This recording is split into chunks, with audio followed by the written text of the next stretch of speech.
पंतप्रधान नरेंद्र मोदी उद्या नागपूर दौऱ्यावर. नागपूरमधील विविध महत्त्वाच्या कार्यक्रमांना उपस्थित राहणार. संरक्षण क्षेत्रातील अत्याधुनिक प्रकल्पांचं उद्घाटन करणार. मनसेचा उद्या गुढीपाडवा मेळावा. गुढीपाडवा मेळाव्यात राज ठाकरे काय बोलणार याकडे राजकीय वर्तुळाचं लक्ष. महाराष्ट्र धर्माची गुढी उभारायला शिवतीर्थावर या. मातोश्री परिसरात मनसेची बॅनरबाजी.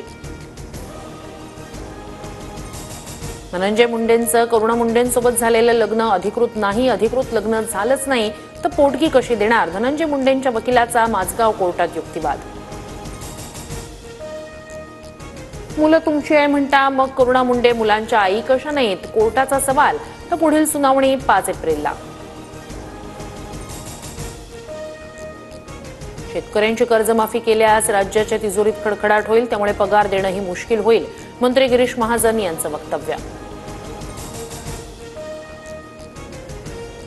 मी कधीही मुख्यमंत्र्यांसोबत काम केलं नाही. मी प्रशांत कोरटकरांसोबत काम करत होतो. अतुल लोंढे असीम सरोदे यांनी खोटे आरोप केले. प्रशित पडवेकर याची प्रतिक्रिया. तर पडवेकरचे सर्व पुरावे समोर आणणार अतुल लोंढेंचा इशारा. कोल्हापुरात शवागारातील बर्फ लस्सी थंड करण्यासाठी वापरल्याचा स्थानिकांचा आरोप.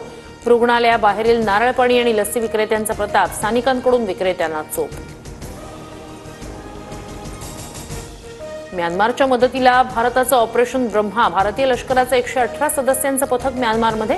भारत सरकारकडून भूकंपग्रस्तांसाठी प्रथमोपचार आणि आपत्कालीन वैद्यकीय मदत. महाराष्ट्राची लोकप्रिय वृत्तवाहिनी आता फ्री डिशवर. 1 एप्रिलपासून TV9 मराठी डीडी फ्री डिशवर पाहता येणार. डीडी फ्री डिशच्या प्रेक्षकांना 68 क्रमांकावर TV9 मराठी दिसणार.